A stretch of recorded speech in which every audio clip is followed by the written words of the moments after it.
Okay, so welcome. I'm really excited to be talking with you tonight about neurofeedback. We have different levels of familiarity with the modality tonight here on the call, so I'm going to try to talk at more of a clinician level, but also try to break things down so that if people are watching the replay, we can also be not just using clinician speak and people understand what we're talking about. Tonight, I'm hoping to talk with you about several things. I want to talk about trauma, since we're the trauma-informed care network that we're part of, and how neurofeedback can specifically help trauma, even though neurofeedback, this is going to be a big claim, but really anything that the brain and the nervous system are involved with, we believe that neurofeedback can help to be at more peak performance and to have better self-regulation. So that could be anything from mood disorders to any like sleep issues or physiological things, pain, so many things that neurofeedback can cover. But tonight we're going to focus primarily on trauma. So how neurofeedback can help, we'll talk a little bit about types of neurofeedback. We'll talk about what happens from intake through reassessment. We'll talk about some real stories of clients and the people that this has affected, some research and data collection, and tools for therapists and for people who are looking to be clients. So that's a lot in an hour and a half, and then we'll cover some questions as we go along the way. I'm probably not going to get very technical. We can speak to some of the science, but we did do another presentation for TICN in March of 2021, and that's on the TICN website, and I'll link to it in one of my slides at the end, where we go a little bit more into the mechanisms and the history and things like that. Because that's already been recorded, I might refer you to that, but we will touch on it a little bit tonight. So with that, let's see if I can talk about trauma a little bit here. So we are, a lot of us, connected to working with people that have experienced trauma.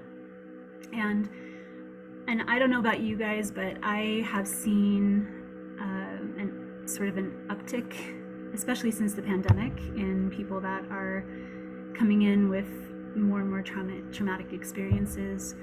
And really there are so many types of trauma.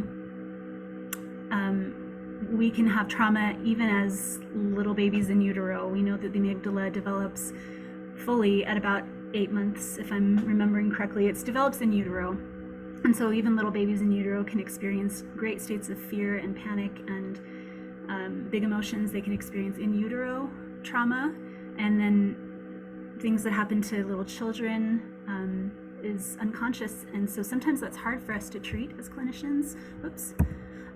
When we are working with these kinds of people, because it affects their brain development, it affects the way that they can regulate themselves, it affects how they perceive the world, how they are predisposed to later PTSD, and we'll talk more about that. Deficits in sense of self. We know that sometimes when people, this is not only young trauma, but older trauma, people can experience like the depersonalization and derealization. Like I'm looking in the mirror, I don't even feel like I can, like I don't recognize myself. Things are disorganized. There's a lot of dysregulation that we deal with, hypervigilance, where it's hard to feel safe when they're in a room. They're looking for the exits. They're looking for, are you a threat? Am I safe with you? So relationships can be really hard. Lack of safety and comfort in their core self. So even if we are able to help calm them down, that doesn't feel safe, and so their protective parts come online, and they feel like I need to be in hyperarousal because safe is like calm isn't safe to me. On the other side, we could get alexithymia, right, where they're perhaps like in neglect, where people really feel like my emotions aren't going to be met, and so I'm going to start just pruning off that part of myself. I'm going to live a little bit more in my brain. I'm not going to feel my emotions at all. I don't know what I'm feeling. And then comorbid conditions like alcoholism, for example, or substance abuse. We know that there's some statistics about that. Severely traumatized people, that there's a statistic that Bessel van der Kolk talks about in his book on trauma, The Body Keeps the Score. He says that it's about a third to a half of severely traumatized people will generally develop a substance abuse problem in their life. And so not only that, but there's a lot of correlation between chronic pain and trauma and so many other things, right? That it can just start to layer on top of each other. And then we know that lack of resilience can be part of this presentation as well, and recovery. So when there's that sort of constant state of just living in that turmoil space, and then they can't regulate themselves, and so they go into the next stressful situation, and then they're already at an 80, and then the next thing is even more difficult because they're not able to really come back to baseline. And so there's a whole constellation of things that make it really difficult for clients to navigate trauma just in their lives, but also as clinicians it's really difficult sometimes to be able to help address all of these needs that people have in a substantial way that really moves the needle. And so we have some really great tools, and EMDR is one that we talk about, IFS, different things like that. Neurofeedback is a really great complement to all of the trauma modalities that you probably already have in your tool belt, because a stable and calm nervous system is able to process things and work through things a lot better. And then we'll talk about how there's also some ability to process trauma using neurofeedback. So that's kind of the general overview of what we're talking about tonight. So why neurofeedback? Some of you have talked about, I don't really fully even know quite what it is, so maybe we can start there. So neurofeedback uses technology that, actually I'll go back to this last slide. So you can see right here, there's this little neuro amp, there's a computer, there is a clinician sitting here with the computer and the neurofeedback software running, and then there's a TV. And what you can't see in the lap of the client is there's generally a tactile element, like an animal, stuffed animal.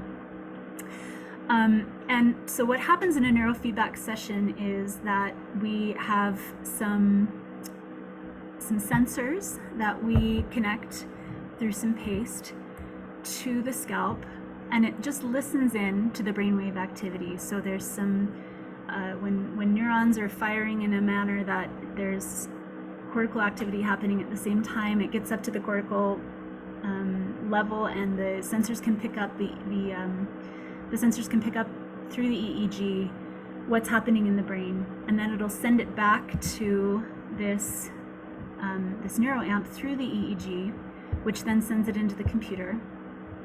And the person, it's like they get to look at their nervous system activity in the mirror. So we use feedback all of the time. Like if we're trying to learn how to stop slouching, for example, we might look in the mirror and then just say like, oh, I'm slouching, and self-correct. And what neurofeedback is it's really about helping the nervous system to be better at self-regulating, which it's doing all of the time. So the idea is we're going to show back nervous system activity to a person through a TV program that they're watching, or a game like it's demonstrated here on this in this illustration. And the picture might get smaller or bigger, or in this case, the rocket ship, the smoke might be different colors, or the ship is going at slower speeds or faster speeds, or some black fog might roll in. And the sound is getting softer or louder. The tactile element is rumbling, and it's non-invasive. There's nothing going into the brain, but the brain is watching what's happening, and then it's saying, oh, I'm going to self-correct. And so we start to see better self-regulation, more stability, more calm, and overall an improvement in symptoms just by sitting there in this very unobtrusive way, where they're not being asked to delve into their past or things like that. They're just reporting back like, I'm feeling a little more tense, or I'm getting a little more relaxed. So it's definitely something that both adults and children can engage in. It's safe, like I said, non-invasive, and is often pretty pleasant for the participants involved.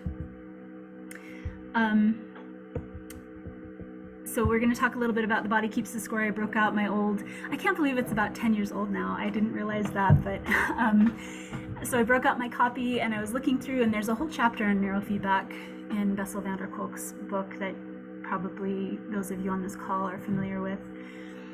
And he said, before the advent of the pharmacological revolution, it was widely understood that brain activity depends both on chemical and electrical signals.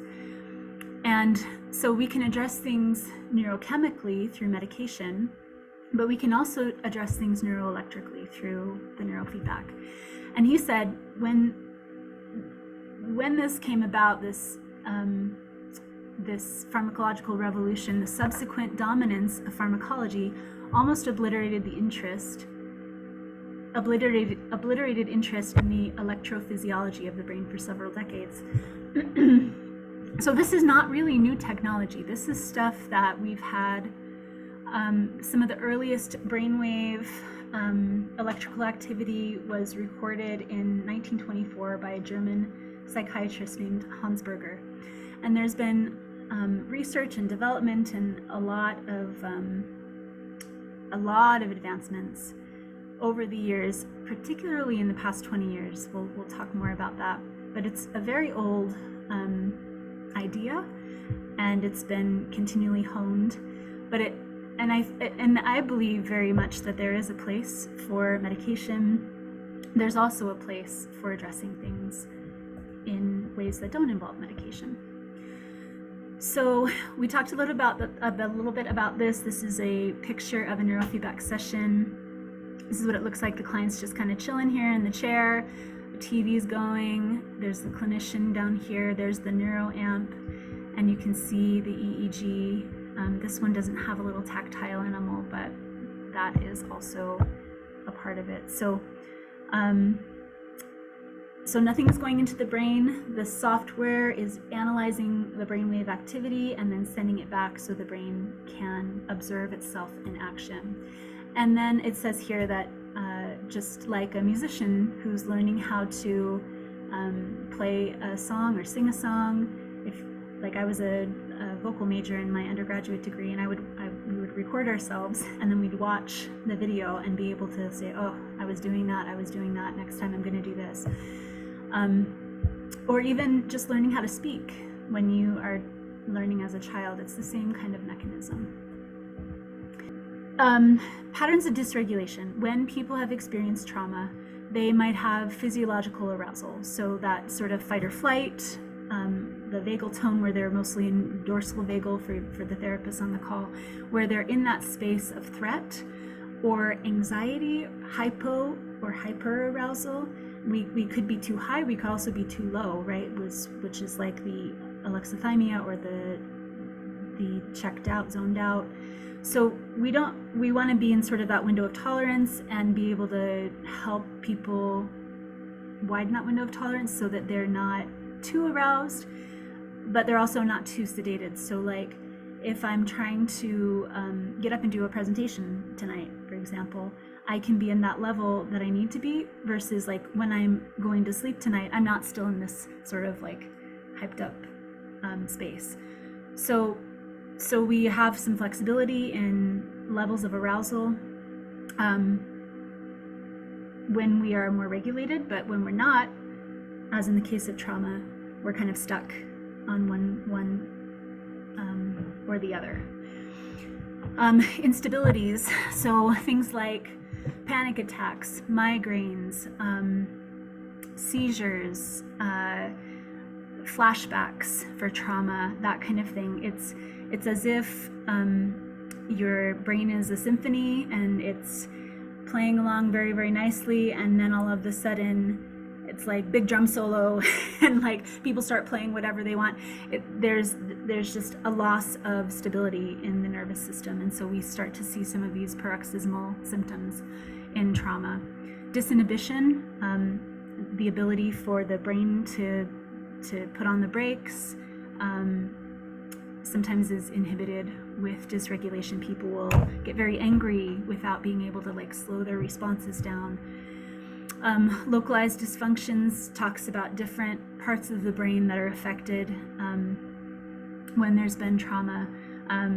For example, being able to,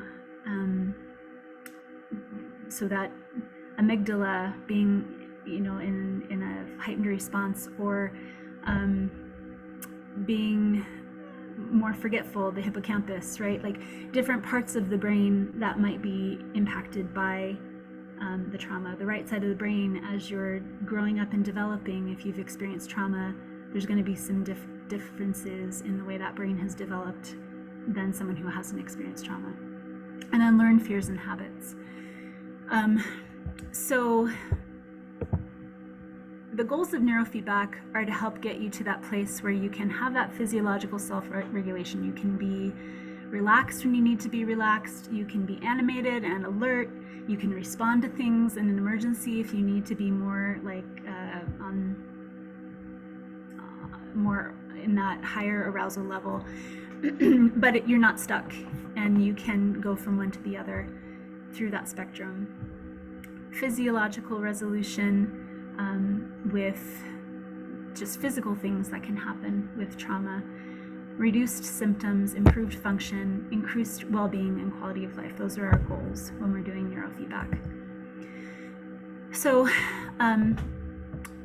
Virginia talked a lot about the type of neurofeedback that we do to start people out. It's called infra-low frequency neurofeedback when we take it to these low frequencies that we use with the Othmer method. And when I'm saying frequencies, the brain has all kinds of frequencies going on. So like we're talking about a symphony, right? Or a choir. And when we do the neurofeedback, we're trying to find the right protocol, the right frequency that the brain likes to listen to organize itself around. So it's like there's a choir singing and I'm listening to Jose or Melissa or Abdullah, I'm using your name, and I'm just listening to a specific singer, and then the brain is going to sort of organize around that. Othmer method uses these very, very low frequencies that it seems like all the other frequencies tend to organize around a lot more. And the lower we go in these frequencies, the greater the effects. And so there's some infra-low training that we do. And then after we can get people calm and stable using the infra-low neurofeedback, we can also use something called synchrony, which is like a brainwave guided mindfulness experience. The infra-low frequency really helps increase cortical control, like more stability, more relaxation, more inhibitory control, that kind of thing. Synchrony and alpha theta actually release a little bit of that control. So synchrony we can use to help people who have not a very good sense of self, an integrated sense of self. We can help really with some deep body calming and sense of self. We can help with some ADHD. It's like calm and focused energy with people that have ADHD, slowing down of dementia symptoms, a lot of things, working on that default mode network where the brain isn't really actively engaged in things, and helping it to be more regulated in a synchronous way, encouraging that synchronous activity either in the front and the back of the brain or the sides of the brain, and people experience it as like a brainwave guided mindfulness. And then alpha theta, we have the ability to go in and do some trauma resolution, working on learned fears and habits, learned behaviors, fears, and habits. So I know I'm kind of fire hydranting with a lot of stuff right now, but we'll get into some more case studies in just a little bit. Developmental trauma interferes with learned regulation early in life, the self-regulation. It leads to core resilience issues, to chronic dysregulation. People have a harder time recovering from injuries or losses or traumatic events that occur in most lives. And then later stresses and trauma can really overwhelm and reactivate the earlier trauma. And so we see that a lot of the time in PTSD. Healthy nervous systems can often recover from even severe traumas, but those who are sort of chronically impacted are the ones that have pre-existing traumas. And so we find that infra-low frequency neurofeedback really helps with the physical and emotional calming. And then later we can add in that alpha theta to encourage the brain to be able to resolve its own trauma. So just to show you a quick video, this is a SPECT scan of somebody who's experienced trauma before neurofeedback and after neurofeedback. And I'm just going to show you a really quick video on that. In connection with our work with the veterans, we thought it would be nice to get some of the usual kind of imagery that is now done on brain function in order to document the progress that we're making with neurofeedback.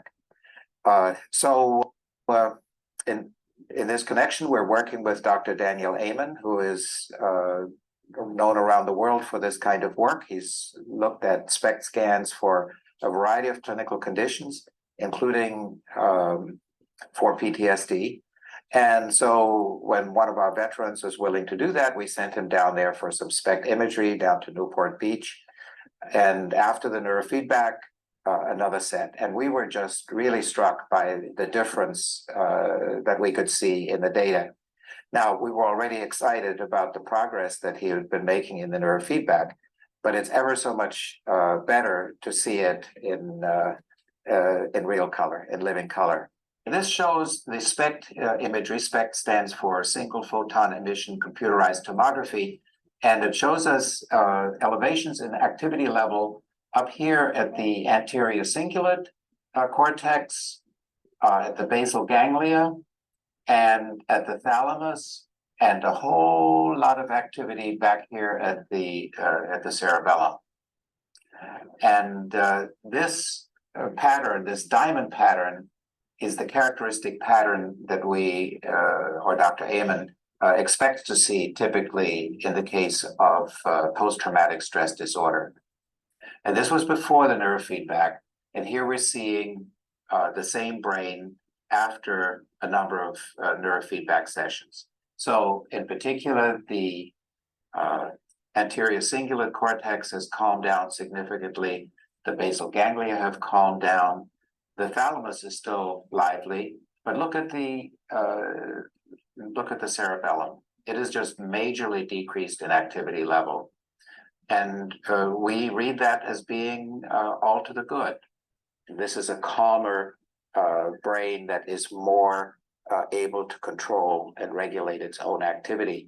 And that's very much the experience that this person has in his life. He's just more in charge of his life. And so the experience of neurofeedback for him has been nothing less than transformational.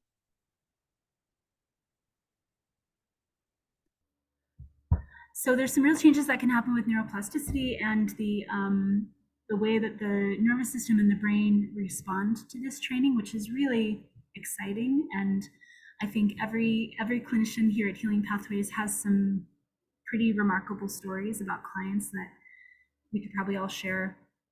But it's been a real game changer.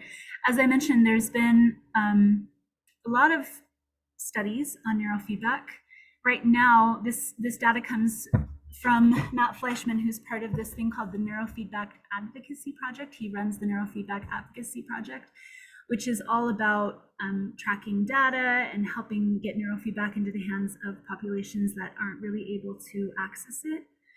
And right now, his data says that there are over 2,400 published papers on neurofeedback, including animal studies and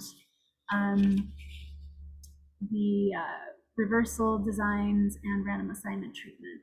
And you can see, especially, I think I mentioned that the Body Keeps the Score is about 10 years old by now, and we can see even in that short time the spike in since 2010, so that's more like 20 years, the just keeps getting more and more and more research and validity in this modality, even though it's much older than this.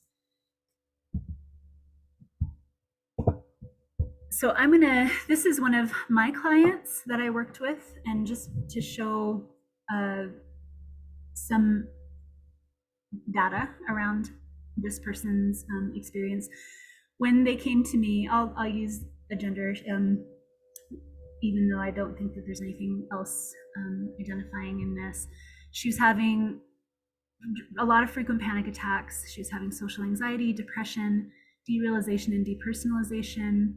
She said extreme emotions and difficulty with anger management, difficulty with even activities of daily living like brushing her teeth and showering were overwhelming to her. She was had low motivation, and she suspected that she had ADHD, and she thought that she was on the spectrum. And she was really struggling. She needed an emotional support animal. She had to drop out of school several times because of this crippling anxiety. She was really having a hard time with functioning. Her adverse childhood experience score was a 2. So, I mean, we think of 3 as being clinically significant, but there was some trauma there in developmental years. And then we gave her the dissociative experience scale, and she scored a 27.5, and 20 is clinically significant. So we tried to see, okay, there's something going on here with the dissociation that she was talking about, the derealization, depersonalization, not recognizing herself, feeling like things aren't real. And so we did the multidisciplinary inventory of dissociation. We gave that to her, and the diagnostic impressions were that she had PTSD and a dissociative subtype of that, some sort of unspecified dissociative disorder, and then some possible borderline traits. So there's definitely some major dissociation going on with her, and then all of the anxiety and the depression and the difficulty just functioning and doing activities of daily living, difficulty with attention, anger, a lot of stuff going on for her.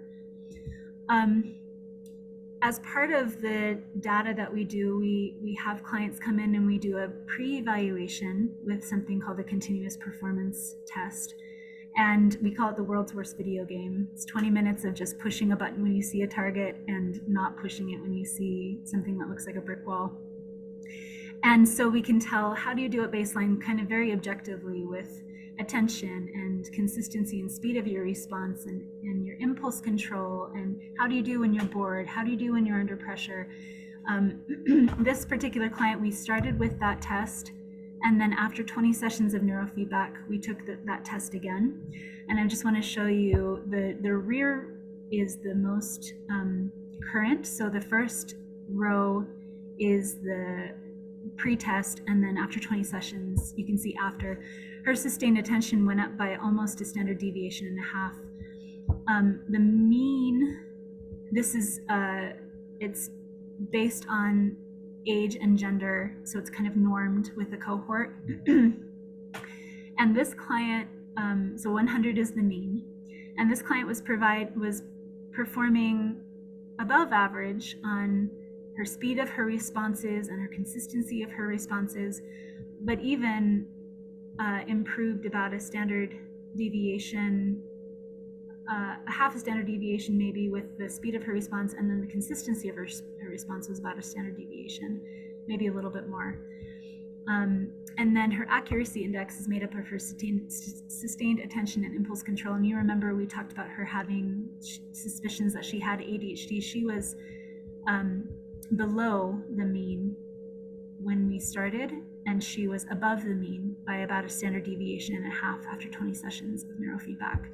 Her impulse control we still needed to work on, and we did after that, but it was very objective pre and post there. And then we track session by session, we track symptoms that they are looking at. So her symptoms were anger, her sugar cravings and reactivity, her dissociative episodes, her anxiety, auditory hypersensitivity, motivation, difficulty organizing personal time and space, and difficulty completing tasks. So her first sessions, she's way up here. And at 20 sessions where we retested, she's way down here. And then we did another course of neurofeedback. And by the time she was finished, where she was barely functional before, she was at basically ones and zeros, mostly zeros, as she was reporting her symptoms, that they weren't a problem anymore. She was a manager at her job. She was looking at going back to school. She didn't need her emotional support animal. And it was a pretty miraculous experience for her to have that transformation. She said, it's been a good way to keep in touch with my brain and my body. It's helped me to be able to function in day-to-day life and do the things that I wasn't able to do a year ago. And my comments after 20 sessions, I said, this client has reported experiencing major improvements in what was previously crippling anxiety that impacted her activities of daily living. She also reported improvements in managing her emotional reactivity and experiencing less anger in general. She consistently reports that dissociation is no longer a problem. So from having like all of that like disconnection from her body and her emotions and reality, she said it's no longer a problem. And she was able to navigate some pretty big disappointments with more equanimity and stability. And then after 40 sessions, she said, this is the most normal I felt in 6 years. She reported improvements in all of her areas of life and greater capacity to accomplish daily tasks despite increased stressors. And I think all of us have clients like that, and many stories like this particular client. This is also from The Body Keeps the Score. There's a clinician that worked as a clinical director of a residential treatment center for severely disturbed adolescents, and she was using neurofeedback in her practice. And this client in their treatment center was able to draw a picture of his family. The first one was drawn before beginning treatment with neurofeedback. You can see they're just kind of stick figures. That's his family. And then, so that was about the developmental level of a 3-year-old. And then less than 5 weeks later, after 20 sessions of neurofeedback, the client's tantrums had decreased and his drawings showed a really big improvement in complexity. And then 10 weeks and another 20 sessions later, his drawings took another leap in complexity and his behavior had normalized. And so after 4 months of neurofeedback, this 10-year-old boy's drawings showed the equivalent of 6 years in mental development, which was pretty cool. Clients rate neurofeedback really highly. Again, it's pretty easy for them. So this is coming from the Neurofeedback Advocacy Project data, and we take an assessment with their informed consent before they start, after 20 sessions, after 40 sessions, and they're rating things like how effective is your medication, how effective is your counseling, how effective is the neurofeedback. And this is what clients have said. Overall, they've reported that neurofeedback has been very, very helpful. And neurofeedback works really well with our most challenging clients that we experience, people that have had a high number of adverse childhood events or co-occurring disorders or psychosocial stresses. Again, from Bessel van der Kolk, he started doing neurofeedback at his clinic after he started seeing the effectiveness, and they did a study with a group of 17 patients who hadn't responded to previous treatments. Most of the patients suffered from alexithymia, which we talked about before, not being able to connect to their emotions. And so it wasn't really easy for them to respond to their treatments, but he said they consistently showed up on time, even if they had to drive through snowstorms. None of them dropped out. And at the end of the full 20 sessions of neurofeedback, they could document significant improvements, not only in their PTSD scores, but also in their interpersonal comfort, their emotional balance, and their self-awareness. They were less frantic, they slept better, and they felt calmer, and they were more focused. So just after 20 sessions, this is what the data is telling us from all the clinicians that are participating in this neurofeedback advocacy project using the Othmer Method Neurofeedback. After 20 sessions, there's been, in general, a 40% reduction in the severity of client concerns. There's been a 60% reduction in self-harm and suicidal ideation. There's been a 66% reduction in disciplinary actions in school, a 37% improvement in how clients feel that they felt that they coped with their stressors, and very small amount of no-shows and late cancellations, 2% versus 25 to 40% that are often seen with similar client populations, and 12% versus 20 to 75% premature termination rate for standard psychotherapy. 65% reduction in ER visits for medical reasons, 89% reduction in ER visits for psychiatric reasons, 68% reduction in hospitalization for medical reasons, and 100% reduction in hospitalizations for psychiatric reasons. I had a client, I'll just tell a quick story. I had a client that had come to me previously, and he was a teenager with depression, with psychotic features like hearing voices telling him to hurt himself. And at one point, he had gotten to the place where he was suicidal, had a plan, had means and everything, and he had gone to the hospital. When he came back, I had introduced neurofeedback into my practice, and we started developing a protocol for him, and he was feeling better after we started doing it. And so he stopped coming before the 20 sessions, the place where the brain had really had a chance to integrate the training. He stopped prematurely. And so, because he was feeling better. And so he then later called, his mom called and said, hey, he wants to see you again. And we were talking, and he said, no, I'm like 10 out of 10 suicidal, and I have a plan, and I have means and everything. And where I would have sent him back to the hospital before, I said, well, we have your protocol. Do you want to just try and see how you're feeling after your neurofeedback session? And he agreed. And so we did it, and his scores went from a 10 down to a 3. And so he did not need to go to the hospital. He was able to go home. We continued to train. He reported a reduction in all of his symptoms, and he was able to discharge from treatment. So some really amazing things that I could not have done with my clients before I had this tool. And again, because it's just dealing with the brain and the nervous system, in so many populations, foster care and adoption, group homes and institutions, community mental health, school-based mental health, substance abuse programs, courts and correctional settings, homeless programs, child, domestic, and senior abuse prevention and intervention. And we also saw a video about veterans and PTSD. So many applications if you're thinking about this with your clients.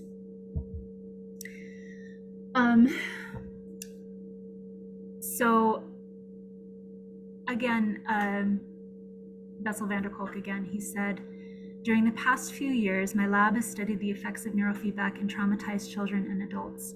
Our findings confirm the vast potential of neurofeedback to make a substantial difference in people's lives. 20 sessions of neurofeedback resulted in a 40% decrease in PTSD symptoms in a group of participants with chronic histories of trauma who had not significantly responded to talking or drug therapy. Most intriguing was the marked effect of neurofeedback on executive functioning, the capacity to plan activities, to anticipate the consequences of one's actions, to move easier between one task and another, and to feel in control over one's emotions. I should have definitely checked this for spelling. About a 60% increase. To my knowledge, no other treatment has achieved such marked improvement in executive functioning.